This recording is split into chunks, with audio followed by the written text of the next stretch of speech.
Okay, so here I am in the back of the piano shop. We're going to try and remove some key bushings to put the new ones on. And let's see here. I'm using the method I was kind of getting used to. Here's instructions for use. New Octave Global Electric Key Bushing Cloth Removal Kit. Keys should be out of the piano for this procedure. So here our keys are out of the piano. I could read all this to you, but I'll show you what I'm doing here. It comes with this little thing designed for water, and basically this is just a soldering iron is all it really is. And but it's got a nice flat surface there, which can be useful for pesky felts. And the other thing you must have, of course, is tweezers. A nice good set of tweezers. These are wonderful. I forget where I got them. All this stuff I got so long ago. Now, let's see. I guess the way you're supposed to do this is you apply just water to the felt. Let's see. I can show you up really close here. Water goes right there on the felt. Look how it's beating there. Get it to bead there on the felt, just as so. Let's see if our iron is hot enough yet. And then with a nice hot iron, there we go. I think it needs a little bit more than that. The general idea here is that we are making the glue behind that felt get nice and hot and loose with the water. Oh yeah, there we go. Very good. And then, before it dries off too much, then you go in there with your tweezers. If all goes well, oh, I don't think it's quite there yet. If all goes well, we should be able to just take it right off. It's being stubborn, so let's do a little bit more water. And a little more water. More frying here. Oh yeah.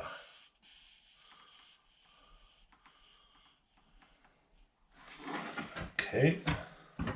Let's see if that did the trick. Well, it's starting to.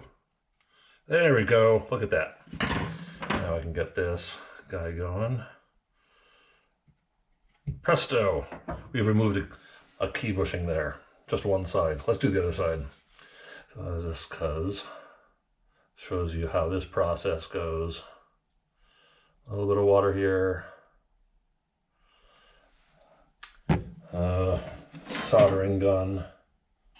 Oh, and that is rather satisfying, I think, hearing the sizzle. You know it's doing something. Okay, and then let's see if something's happening here yet. No, I think it's going to take a little bit more. This is pretty stubborn, I can see.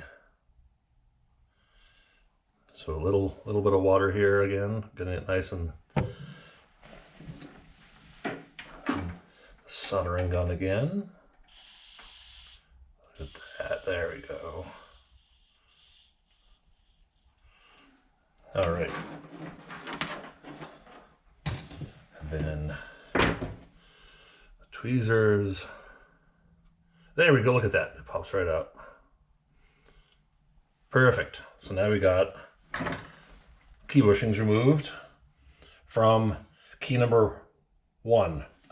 And I've got 88 left to go. So I could definitely keep going and doing this. In fact, I might continue some.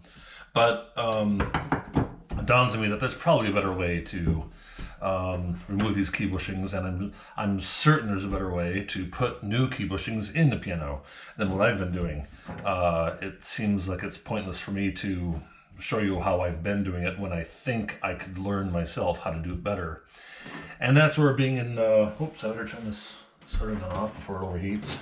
That's where belonging to the Guild of Piano Technicians is a boon, because a project like this where I could spend an awful lot of time and maybe get it wrong, if I can find somebody that knows how to do this better than I can, then I can learn some tricks. I can learn some techniques. I can learn maybe the best way to do this job. So I'm going to contact someone in the Piano Technician Guild who I think might help me out on this. And that person I think is going to be Ed McMorrow.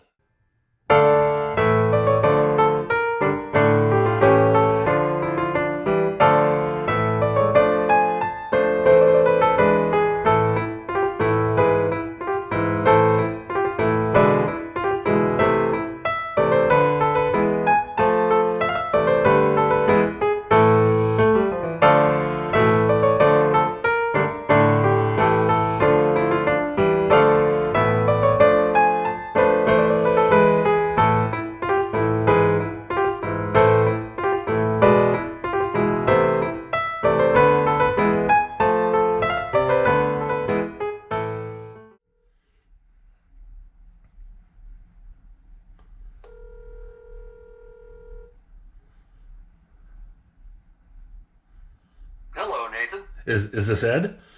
It is. Oh, very good.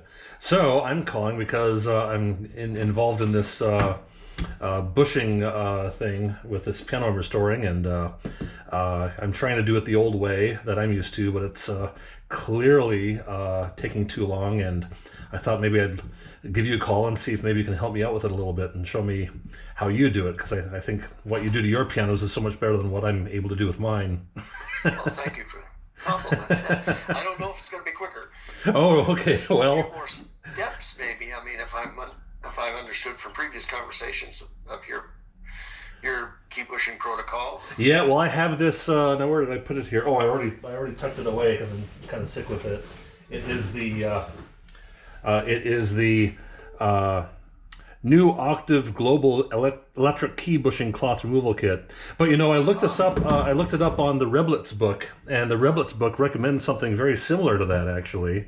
So, and actually, the Reblitz has just a couple pages about this kind of procedure. It doesn't really get into very much detail. Yeah. So, Well, the issue depends. For removal of bushings, a lot of people have different methods, and the hazards involve loosening glue joints and loosening on the ivory and on the key buttons, and so we're always trying to find a system that will cause minimal problems. I can have sometimes, if I'm not very careful, I can have a few buttons start to pop off with my method if I laid the heat on a little too long. oh And yeah, at the yeah, front, because I don't, many pianos I don't actually remove the front bushings, because I put a Teflon heat shrink sleeve on the key pin, which makes the pin larger and covers up any corrosion, any plating loss, or even slight nicks. You can smooth them over, and the nick won't be a problem then. Well, and here's another quick question: is the other thing the Reblitz book mentions is to measure the thickness of the bushing cloth you've taken off, and then Yeah. try and find the closest cloth to put back on again. So I'm looking at fairly thin cloth because this looks like it's medium to thin compared to what I've Yeah. got here. Yeah, If the you're type of if you're doing cloth. that thing with the front rail pins, do you do even thinner cloth than what was there? Yes. Or aha, Yeah, okay. you would need to use thinner cloth, and you can do it very successfully on like European pianos. It's more difficult with when they have a leather in there. Leaving the leather is a problem. Oh, And interesting. then the mortises are not very large to begin with, and the key pin's small, and so you very often don't have much room for a cloth in there. So sometimes I'm limited on that. I can't put the sleeve on those pianos. I see. Interesting. Well, great. It's mostly for the American pianos. It fits the best.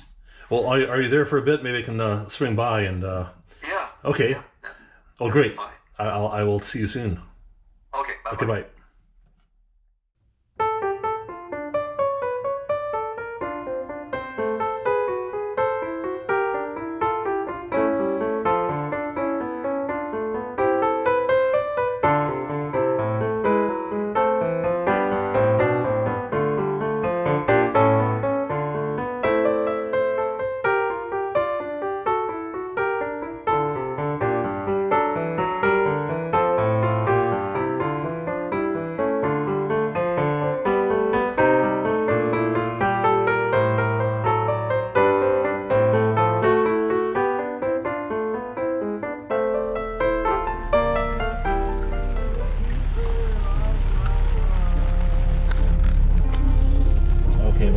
off to Ed McMurrow's place and Uncle T.O.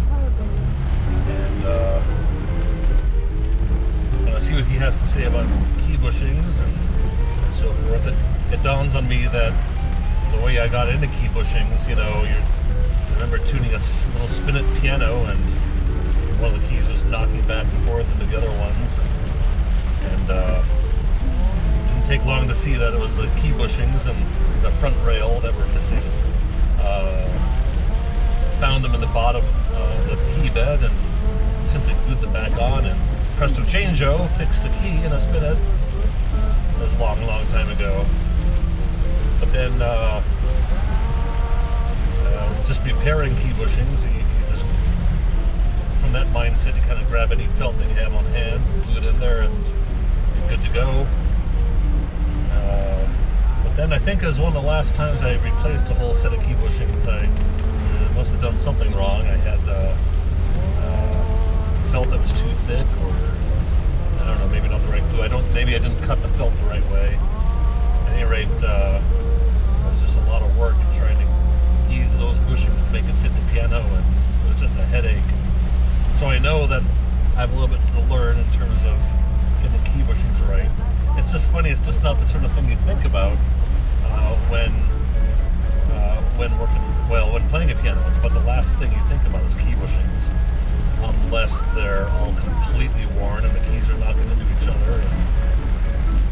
However, when key bushings are perfect, like they are in Ed's shop, then it's like floating on air. It's your trills and everything are just like magic, and then the keys just respond exactly to what you want to do. It's just remarkable. So I'm hoping to learn a little bit of that magic from him, and we'll see. When do you think you need to rebush keys? Well, my standard on key bushings are pretty darn tight. Yeah. I don't like sloppy keys. They feel bad, and then the problem is that once you organize, the way most pianos are made, they make them sloppy enough so that they have no chance of sluggishness. And in my experience, that's loose enough to because once you have a certain amount of free play in the key, as you play, the key can accelerate, and then it hits the pin. Right. And the forces multiply, and that felt only has a limited elasticity. It has an elastic limit. Yeah. And so if you allow that key to have too much play, then when their lateral forces and hit on the wear rate of the felt is much, much faster. So it's like an engine that's, when an engine has loose, it'll run. But if you romp on it, you force it out to the limits at all, then the bearings, because the parts are flying before they're stopped, they have that play, that momentum is transferred in on more of a point, not spread out over the whole load bearing surface, and then you start to exceed the elastic limit. And so key bushing, same thing is true with action centers. Most of the standards we're doing with pianos, because they make the hammers so heavy, they have to make everything so loose so it will play, that they've introduced so much free play into the thing, and that under vigorous use, the whole thing is right at the you're out at the elastic limits, and you're beating the heck out of it. It doesn't last. So it's important to have. Now, the way I bush keys, I make them pretty darn tight. If you were to have a high inertia action, the odds of getting a key that was sluggish enough to cause somebody to complain are pretty high. Yeah. Whereas you can actually get away with it because the return is so good. So some of what I do is function around, because I'm using the lighter hammers and the low mass in the key, so I can get away with things that you wouldn't be able to get away with on a action that's full of lead and heavy hammers. Interesting. and low leverage. Of course, what they also do in actions is they reduce the leverage now, and to beat to reduce the inertia, but that just increases the because you still have to have it loose. And then the pianist, you spend more key dip in escapement, so you also have less control. So the hammer's out of your control more. It's just all a road. You don't, it's we're down a road. So like a piano that might come in here, that you would do all this work to. What's your tolerance in terms of the keys in terms of rebushing? I mean, what are you looking for when you decide to rebush or not? Oh, there would probably a piano I was going to sell in my showroom. There'd be no piano I wasn't going to do key bushings on. Oh, so you do all of them then? Yeah. Because so you I must do a couldn't lot of them. guarantee it. Okay, yeah. And so it'd be very unusual. Well, because I use the Teflon heat shrink tubing on the front rail pin, those I often don't have to replace because it fills up. In fact, then I have to ease at the treble and the bass end. They're too tight, so I do some sizing. So the other thing about felt, the beautiful thing about felt is you can do sizing to it with heat and moisture. You can do some shrinking. So, and most of the cloths that we get, I mean, the good key bushing cloth that we like has been densified more. And but you have to determine. You can just, of course, feel it and look at the key bushing cloth. How densified is it? So when you choosing it for if you don't have highly densified cloth, you have to kind of overbush and iron it back. So you'd have to plan that as part of your protocol for that action. So it depends on all the parts you have and materials that you're working at. And then of course there's all the things you have to, the pulley keys loose at the balance rail.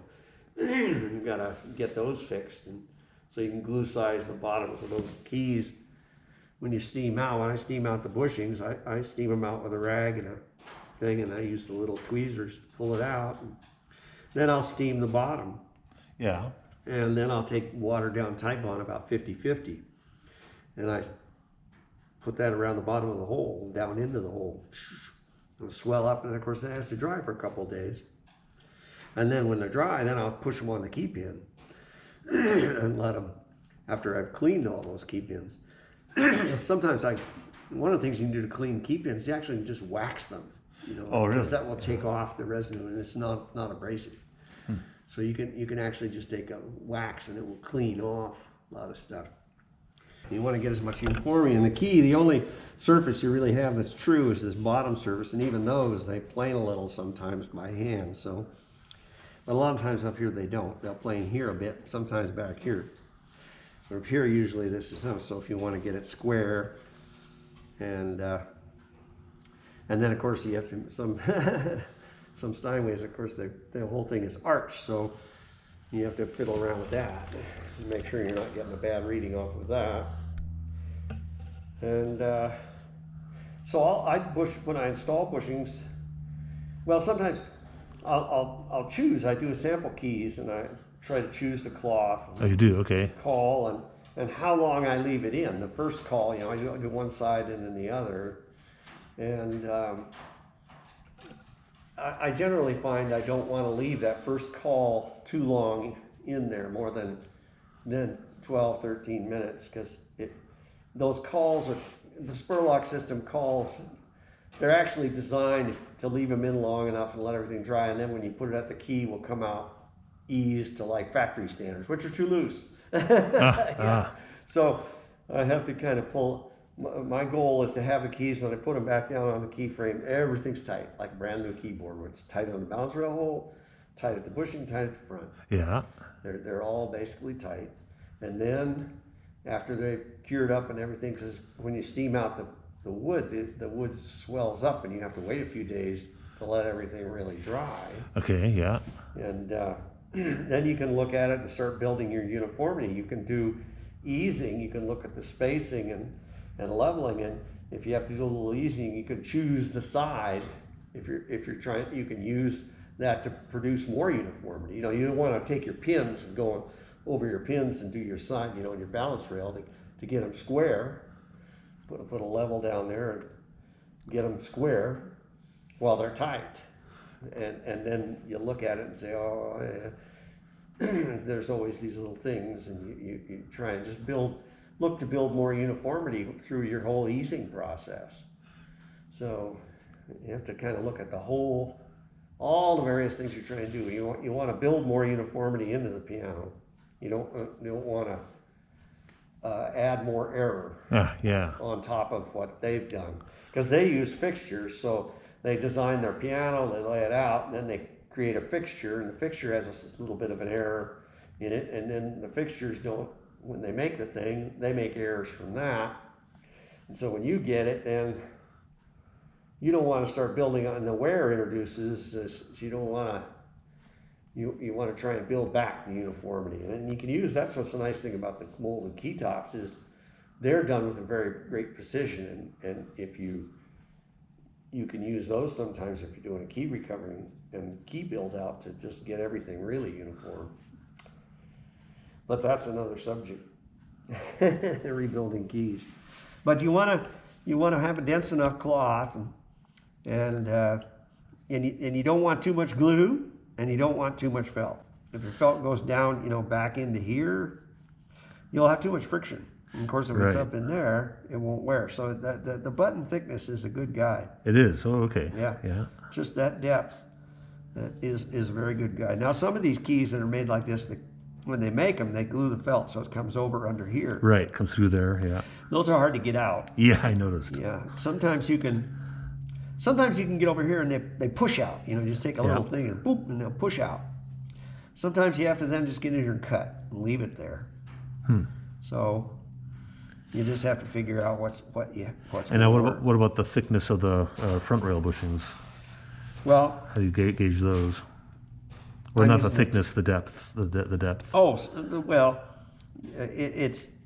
when you bush, you lay the cloth so it basically covers the mortise hole, and then goes down. So. Okay. Yeah, it goes over the width, and on the second one, you definitely touch this, but you have to be careful not to get glue on there.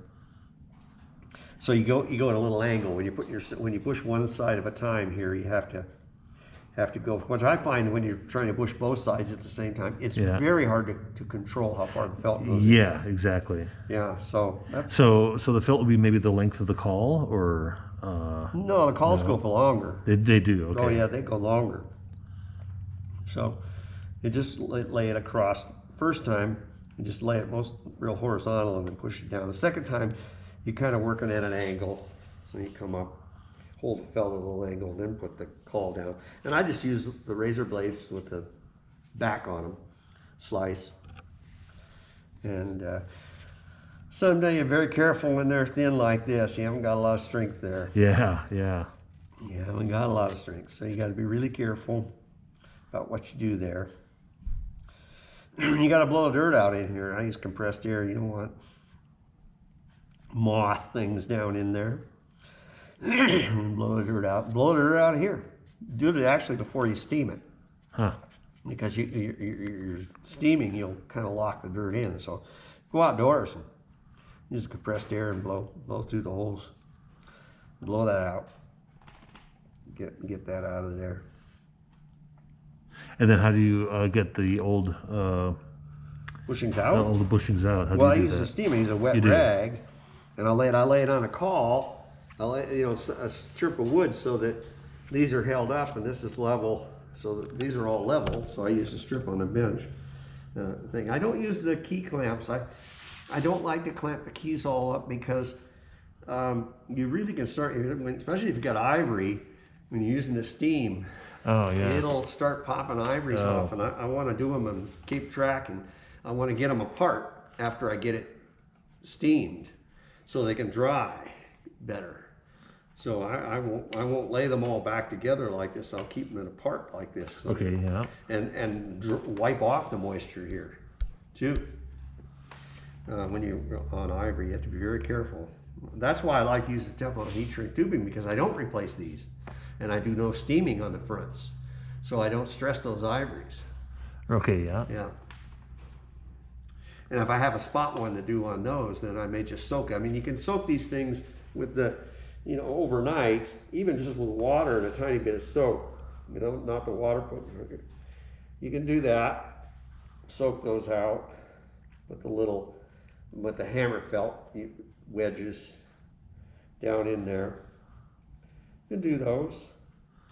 A lot of choices. So you soak them and then just pry them out, or? Yeah, they'll pretty much flop out. Okay. They should. Depends. Now the newer glues, they use that white rubbery stuff, and that mostly needs. I mean, the moisture. I use the steam, but it's moist. You're really just trying to get heat on it. Right.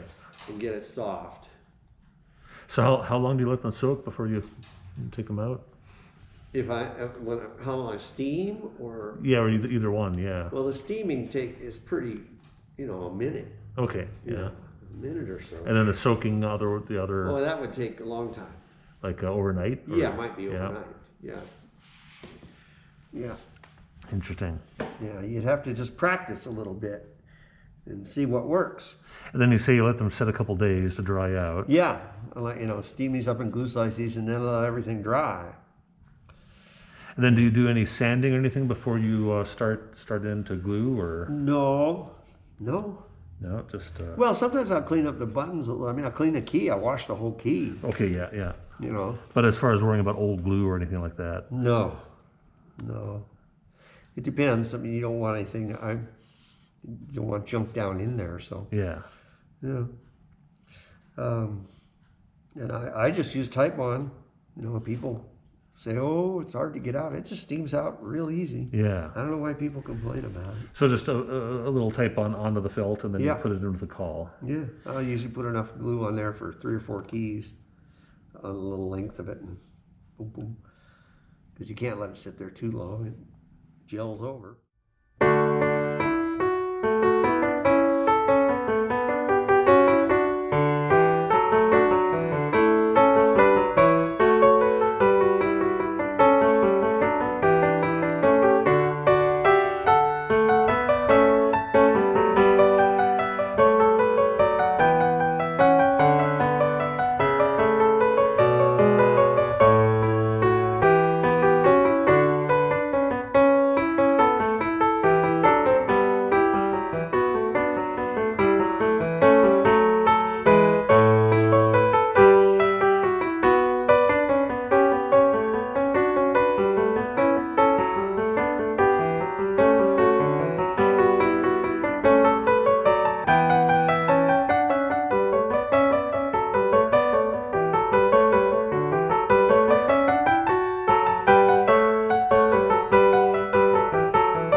So I'm here now doing a method of bushing removal that Ed showed me, and what I did is take a very wet rag, in this case a t-shirt, and then soaked the keys upside down like this overnight, and now I'm here about 24 hours later after having set this up, and I'm going to take one out of here. This is nice and wet pretty much through and through. Let's get that same tweezers I was using here, and look at that. That is so much faster than, here's the other one. Look at that. Well, that is exponentially faster than using the soldering gun here. Oh, here it is, the soldering gun. Yeah. So I'll set this aside, and I'll try popping out a few more like that. Oh, gotta keep them in order here. Okay, where's the next one here? All right, here's another one. Well, look at that, just pop. It's just nothing. And yep, there it goes. Well, I think that's a lot more efficient than futzing around with each and every one and a dropper and a soldering gun, and I can see how that would save a whole day of labor doing it this way. So now I'm doing the same thing with the center bushings here. I let these sit overnight. I can see they're already kind of falling out on their own. Let's see here. Yeah, this one already kind of fell through. There we go. Let's see. I can see now why when someone puts their piano outside in the rain, why they're going to have a heck of a time with their keys when it comes back inside. I mean, these bushings are not even close to sticking to the sides. Very easy to get out. Oh, now it's stuck way in there. There we go. And if you see here what I'm doing, if you're deft enough, you can reach in there, both sides of each bushing, just pull both of them out at once. Don't even have to lift the keys really to do this. That's how loose they are.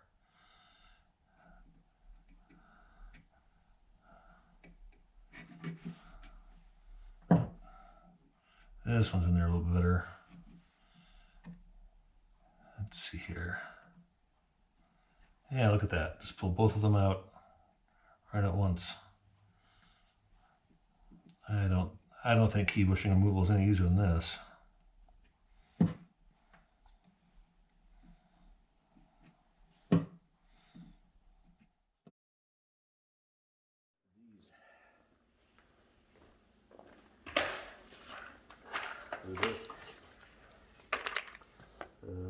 This felt's probably, we'll see how it feels.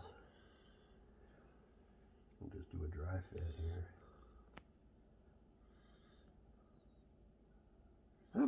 That's probably gonna be all right. It's tight. So you can tell by how it feels with the caul in there? Yeah.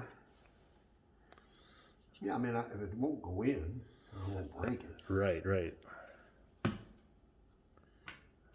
So.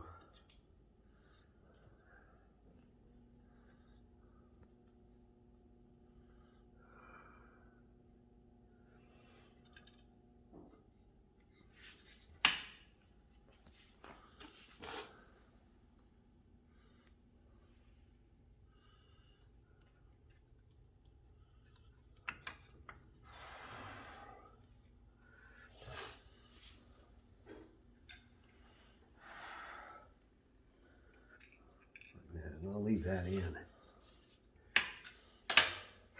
So then basically for the front rail, you're cutting with the lip here. Yep. In order to get that, Make the shoulder. yeah. Now is that an English style way of doing it, or is that a certain style of? American way. It is an American way. Okay. I don't know. Because I know some pianos have that, going out to the side, and others don't. Now, one thing, where the felt sticks up, Yeah. so that's gonna make dip actually. Yeah. I'd imagine it would. Yeah, so Yeah. iron. You can iron or you can trim. You can iron first. Okay. And then trim, or you will have a little upset on your dip, won't be quite as precise. Yeah. And usually it's the black keys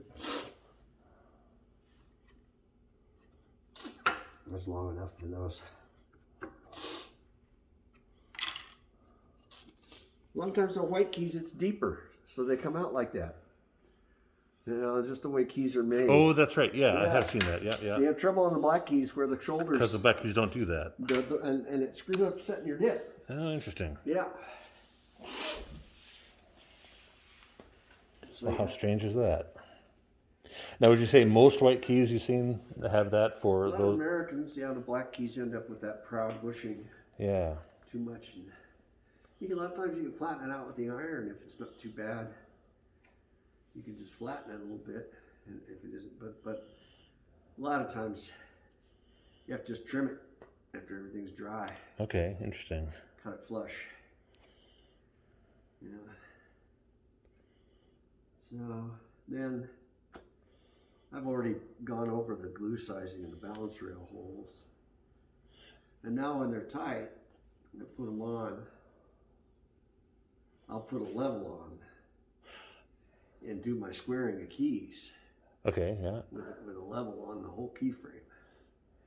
So that I'm setting them level, square with the level. Yeah, at full dip, generally, and down. Okay, yeah. It doesn't have to be up or down. And then I come back and when I do easing, you can ease to improve the spacing. Yeah, if you have to ease them on, look at which side is narrower or wider. Okay, yeah. Ease in the front to help. And you do that by heating the easing tool, is that Yeah, right? I'll heat it if it needs it, or use it not if it's just a little bit, but you know, heat. Yeah, a little ironing. Yeah. And that firms it up. So you can do that. And then if all the fronts are slightly tight, I mean, you've done that for the evenness, leave those keys, you know, alone. But the rest of them, you just iron with the iron equally on both sides. Yeah. So you have to keep those separate if you're working on the spacing. You know, there's a lot of on and off. Yeah, yeah. But if you, the general idea is to try to make every adjustment you do add uniformity, not remove it. Okay, yeah. So you have to think about that. Adding uniformity as you work. I mean, that's what good work does in general, but but work certain steps can introduce more on uniform if you don't pay attention to what you're adjusting. Right. And how it interacts with everything else. It's just a work hygiene. You develop that idea. It'll apply all over. Yeah. Yeah. Think it through. And it's always a good idea when you're doing a job that in general, it's a very good idea to just make a list of all the things you're going to do and then order it. You know, at first, so you don't think about the order. I mean, you're obviously going to roughly think of it, but just make the whole list of things. If you have to think about what you're doing and the order at the same time, it's not as productive. Because then you look at, I have to do this before this, and I have to do this before this, because you can start to order things, and so you can put an order into the procedure. The key bushings, you want to have them snug, and you want to have them not rattling around. Yeah. You don't want side friction. That's what that Teflon. I don't know if you can catch that picture of the Teflon here on the front rail. City house. It's got this. Oh yeah, look. At the formation of that collar is really critical. You know, when the tube goes on, it's loose, and of course these are off, no punchings on there. Right. And then I use a heat gun and I heat it this way and on this side, and I hold it right above, and it gets really hot. And then I go, I'm holding with the left hand, and then I go pinch. I have good calluses. It's pretty hot. If you don't have calluses, it will burn you. But I have enough calluses, I can do that. It pinches and it makes it, draws it. If you don't do that, it's actually, the way this thing shrinks, it gets fat right here. Yeah, and so you'll grab. And it's fatter than it is here. So there's this little trick to putting it on where you have to just squeeze it right there. And of course you can't have it too long. So you have to have enough though to get it to come over. And you want that little. So those are Teflon heat shrink tubing. Heat shrink tubing. You take that picture, that's where I buy it from. And that's the type. It has a certain shrink rate and interesting size. Shrink proportion though. Well, I have natural means it's clear. 1 to 6 to 1. High shrink. High heat shrink. 3/16 is the nominal diameter.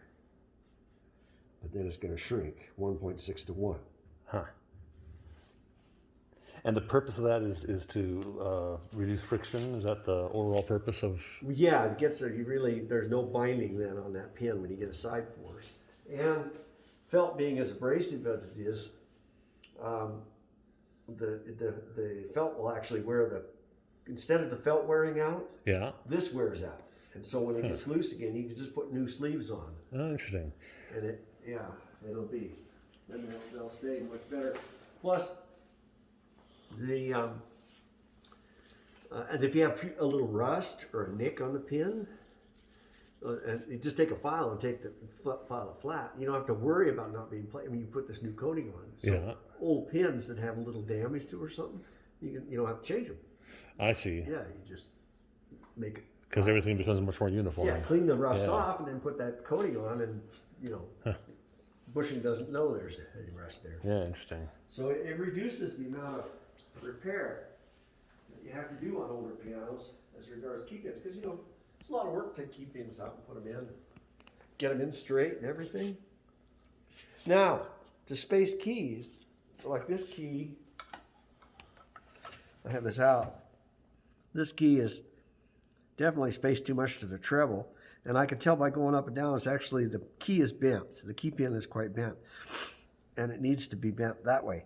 When you bend them, what you do is you have to use a hammer, and you have to use two kinds of hammers. This kind of hammer and a piano hammer. Because if you hit it with something hard, you'll ruin that Teflon. Ah. So you can use a piano hammer. So you have to guess. You can't put that key pin on there. But so you put this down here and just go like that, and then try it. Huh. And that's there. I straightened that up. So a double hammer technique. It's a double hammer, yeah. So you have to have a spare hammer around. Yeah, I saved that so you could see that. Oh, how fascinating. Yeah, you can't put a tool on there and do that. Yeah, I can see why. Yeah. You'll nick it up. And so I'll be working, there's a big gap there. So I'll probably bend that pin over. You have to do your spacing up here, not down there. So you're looking at spacing at at rest here. And these don't have excess play, so I know I'm gonna have to. So I'll put that down there. I rested on this one and like that, and like that. And you don't have to put all three of them on if you're moving, because when you're moving this way, I take them up. Yeah. And I know what that gap was on the left. It didn't move really, so I have to go a little harder.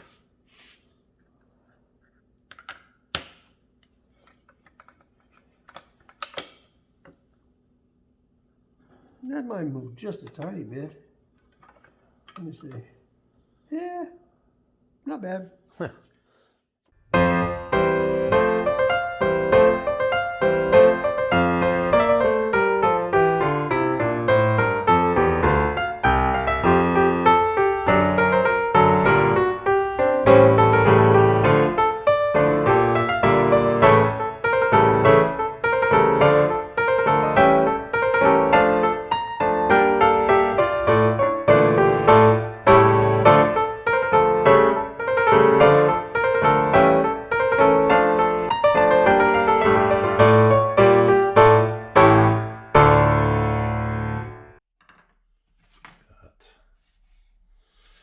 Got thin cloth. So now I've determined I'm going to be using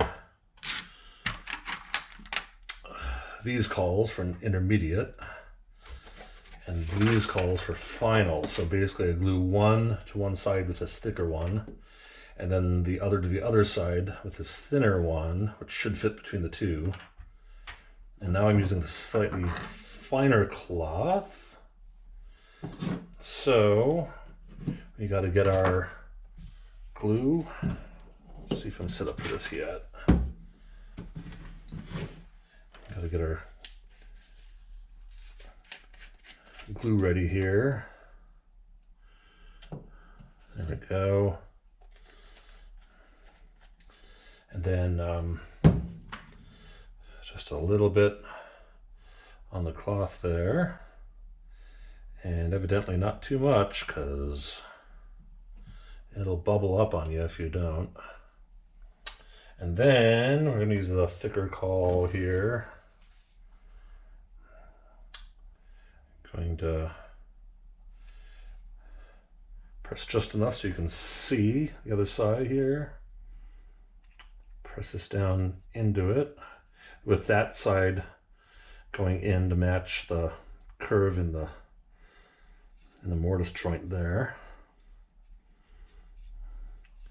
Just like that.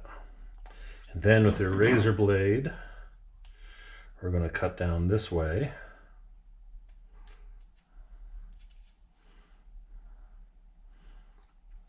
Trying to cut mostly cloth and not key. What do we got there? Almost.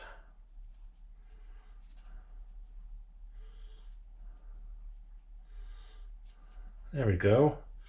And that should glue pretty well. So what Ed was telling us is not let it dry, not let this dry overnight. He said, what was it, 5-10 minutes, something like that? And then you can get the other one going. In that time, I'm doing just one right now to make sure that I've got the correct calls and that it's going to line up nicely on the key bed. But assuming this works, then in the time that takes to dry, I would be able to set up, a good octave or more, and set them all up. And by the time I'm done with one octave, I can start removing on the other end and start gluing the other side and do it like a line like that. So yeah, that's how we're doing it. And then the thinner one for getting both bushing cloths in there. Okay, so now we're doing the other side of the bottom of the key. Let's see. I'll glue here on the felt again. That looks about right. I'm doing the, I'm gonna try this call here.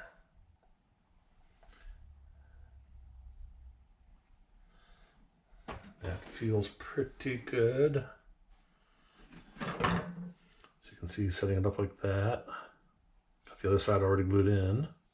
This one here, I'm gonna cut that off. Same way.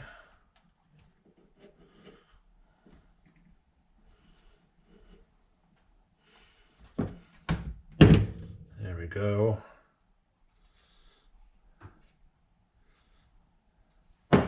Give that time to dry. All right, so I'm here now. Just took the cowls out. That one looks pretty good. Look at that. Not too bad. And here, this one, it's a little uneven there, but I'm gonna have to re-glue that one. That side looks great. But this is enough at least for me to test and see in the key bed how it works. This is my first test, and that's when I realized I probably needed a slightly thinner bushing cloth. Here's test number 2. So we're gonna see here, putting pretty slowly here. That looks perfect in the center there. And here, it feels really tight, but it moves. Of course, it's binding a little bit. I think that's good enough that I might be able to keep using those cawls. And then just ease these bushings a little bit. Oh, here it is. And then we might be good to go, I think. That's looking not too bad. You'll see when I get the next one. Maybe one more test. Once I got it down to where I'm comfortable with it, then I can do whole bunches at a time here. I've replaced the back rail cloth and front rail punchings, new front rail punchings here. The center rail, they're not bad here, but I have new ones on order, so I'm just using what's there for now.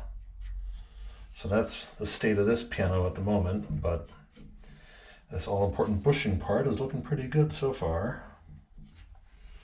So here we are with the keys and the cawls that have been drying. Those are looking pretty good. I just got one side here. Now, I'm confident with the size cawls that I'm using that I can now do a whole bunch of them at once. So here's a nice raft of them here. And yeah, these are going in really nice. And then I'll glue the other side. See, I got the front ones here too. I'll glue the other side here in a second, then they should be ready to go. What I've basically learned is you can't just use one size cawl for everything. I've actually labeled here now what I use for the balance and front rail. This is the preliminary cawls because they're a little thicker And these give me enough enough thickness to glue one side and let that dry. And I use that same size down here. These are looking good. And then for the final one, then I'll be using this thickness for the front rail down here, because that'll give me enough when I get the felt in there. That'll give me enough to glue there. And this one for the balance rail, like so. So now it's just a matter of gluing on some of the extra culls now for all that. And all these little things add up. You get good practice with it when you keep going. But one thing I noticed that Ed said was not too much felt, not too much glue, and just do a little bit in. I use enough just to show what I'm doing here. I use about that much so I can kind of see a little bit of the hole, and then I punch that much down with the caul. And then for the center rail, you got to cut on this side. A nice sharp, I should probably replace this blade, but a nice sharp blade. Cut on this side, and be careful not to cut yourself, of course. There we go, nice clean cut. And that's just thick enough, and I've now tested this on the key bed itself. That's going to be just the right thickness. I can still adjust, ease this way and that way, but that'll be just the right thickness for the balance rail. And then for the front rail, doing just a little bit of glue here.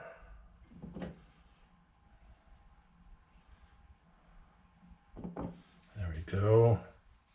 And it's the same kind of process. I'm gonna cover up most of that hole like that. And this one, I got the right one here. I need, that's balance rail. This is front rail here. Okay, that's the right one. So then the notch on this side goes down like that. And for this one, unlike the balance rail, you're going to cut this one on this side. Again, being very careful not to cut yourself.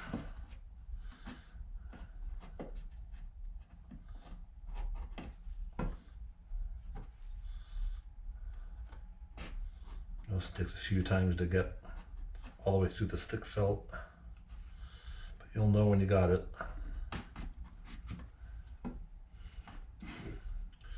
Well, I think I better replace this blade is what I should do. There we go. So we'll see how that dries, but I've now tested all of these. It's just a matter of doing this whole set and then the whole rest of the piano.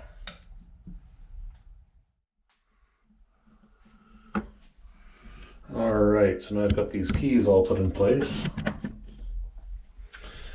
And bushings are looking pretty good. There's a little bit of play.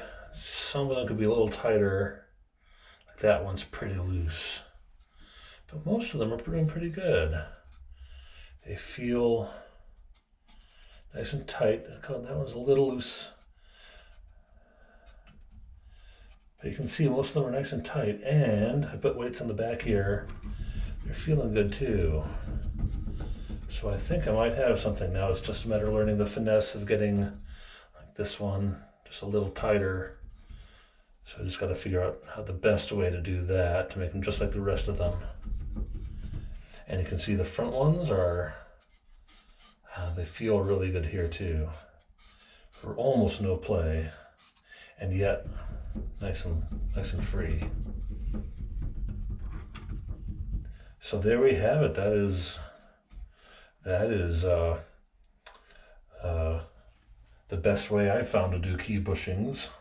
Now it's just a matter of doing the whole rest of the piano this way, and then Little touches here and there to get it perfect.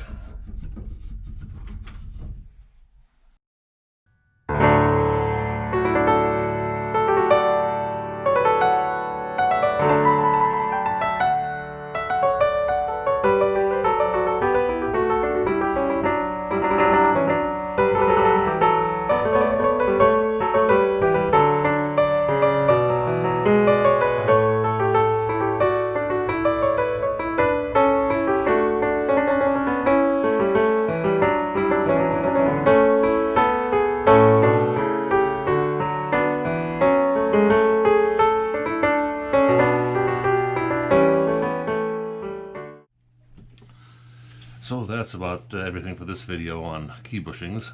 I guess I can summarize what I've learned. Let's see. The soldering gun that I started with is an effective method, but of course what I learned is the wet towels over all the key bushings is much faster. But that loosens all the joints of the glue, so if I was trying to save a set of ivories, I wouldn't be doing that. I'd revert back to the soldering gun and take them out that way, and that way the ivory would be safe. But there are two other methods of removing bushings from keys that Ed had mentioned to me. One is steaming, which you do with an iron and a wet sock. You can do this carefully with the keys spread out from each other in such a way that you won't loosen the glue joints for the ivory. And then the other one is using dense felt, as from old hammers, and getting them very wet and pressing them in between the bushings and letting them get wet overnight. And that, if you're careful, will also keep the ivory from getting wet and the glue joints loosening. Let's see, then for putting them in, of course, if you do that, you have to wait a couple days for the wood to dry. And then you have to measure or get really close to the original cloth that you pulled out and find cloth that's a similar size. And then you have to have a wide variety of cauls, and then test one key, another key, and another key. Keep testing until you find exactly the right size cauls to use, both intermediate and final, to get it to fit on the balance rail pin and the front rail pin. With all this, you can get a pretty accurate bushing set, and then just a small amount of easing or corrections at the end. Well, thanks for watching. I think that's the entire video on key bushings. I hope it helps somebody out there. Thanks.